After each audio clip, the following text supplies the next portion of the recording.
আসসালামু আলাইকুম। জাতীয় সংসদে আবারও বীর মুক্তিযোদ্ধাদের ভাতা বাড়ানোর জোর দাবি উঠে। জানবো তার বিস্তারিত খবর। তবে আপনি যদি যুদ্ধের জীবন চ্যানেলে নতুন হয়ে থাকেন, চ্যানেলটি অবশ্যই সাবস্ক্রাইব করবেন, পাশেই থাকবেন। মুক্তিযোদ্ধাদের ভাতা বাড়ানোর জন্য অর্থমন্ত্রীর প্রতি জোর দাবি জানিয়েছেন সরকার দলীয় সংসদ সদস্য এমপি জয়নাল আবেদিন ফারুক। তিনি বলেন, দেশের স্বাধীনতার জন্য যারা সর্বোচ্চ ত্যাগ স্বীকার করেছেন তাদের সম্মান আরও দৃঢ় করতে ভাতা বৃদ্ধি করা প্রয়োজন। এ উদ্যোগ বাস্তবায়িত হলে তা দেশের ইতিহাসে সরকারের একটি স্মরণীয় পদক্ষেপ হিসেবে বিবেচিত হবে। শনিবার ২৭শে জুন সংসদে ২০২৬-২৭ অর্থবছরের প্রস্তাবিত বাজেটের ওপর সাধারণ আলোচনায় অংশ নিয়ে তিনি এ দাবি জানান। জয়নাল আবেদিন ফারুক একটি সুন্দর বাজেট উপস্থাপনের জন্য অর্থমন্ত্রী ও সংসদ নেতা তারেক রহমানকে ধন্যবাদ জানান। তিনি বলেন, প্রস্তাবিত বাজেটে স্বাস্থ্য, শিল্প, কর্মসংস্থান ও নারী উন্নয়নে গুরুত্বপূর্ণ উদ্যোগ নেওয়া হয়েছে, যা দেশের অর্থনীতি পুনরুদ্ধারে সহায়ক হবে। জুলাই বিপ্লবের শহীদ ও আহতদের প্রতি শ্রদ্ধা জানিয়ে জয়নাল আবেদিন ফারুক বলেন, দেশের সাম্প্রতিক আত্মত্যাগ যেমন স্মরণ রাখতে হবে, তেমনি মহান মুক্তিযুদ্ধের ইতিহাসও কখনো ভোলা যাবে না। এ সময় তিনি অর্থমন্ত্রীর প্রতি আহ্বান জানিয়ে বলেন, অন্তত মুক্তিযোদ্ধার ভাতাটা বাড়িয়ে দিন, যাতে বাংলাদেশের ইতিহাসে স্বর্ণাক্ষরে আপনার নাম লেখা থাকে। বাজেটে স্বাস্থ্য খাতে নেওয়া উদ্যোগের প্রশংসা করে জয়নাল আবেদিন ফারুক বলেন, দেশের ৫০ শয্যা বিশিষ্ট হাসপাতালগুলোকে ১০০ শয্যায় উন্নীত করার সিদ্ধান্ত সাধারণ মানুষের স্বাস্থ্যসেবা সম্প্রসারণে গুরুত্বপূর্ণ ভূমিকা রাখবে।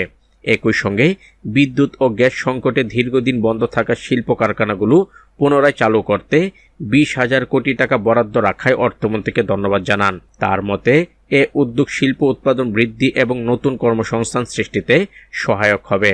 নারীর ক্ষমতায়ন ও তরুণদের বেকারত্ব দূরীকরণে বাজেটে গৃহীত পদক্ষেপেরও প্রশংসা করেন জয়নাল আবেদিন ফারুক। পাশাপাশি বিচার বিভাগের স্বাধীনতা নিশ্চিত করতে সংসদের সব রাজনৈতিক দলের সম্মিলিতভাবে কাজ করার প্রয়োজন বলেও মন্তব্য করেন তিনি।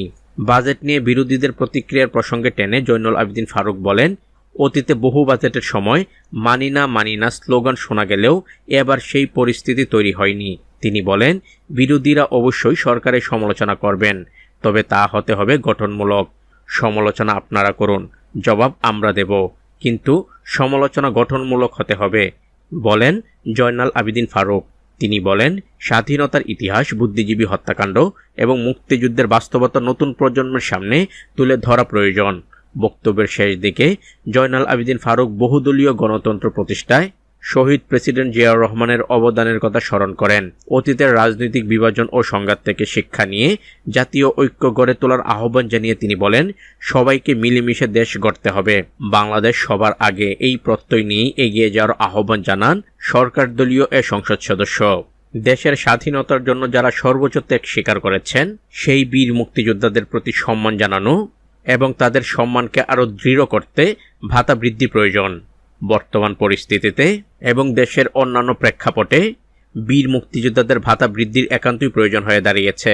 আশা করছি অর্থমন্ত্রী এ বিষয়ে বিবেচনা করবেন।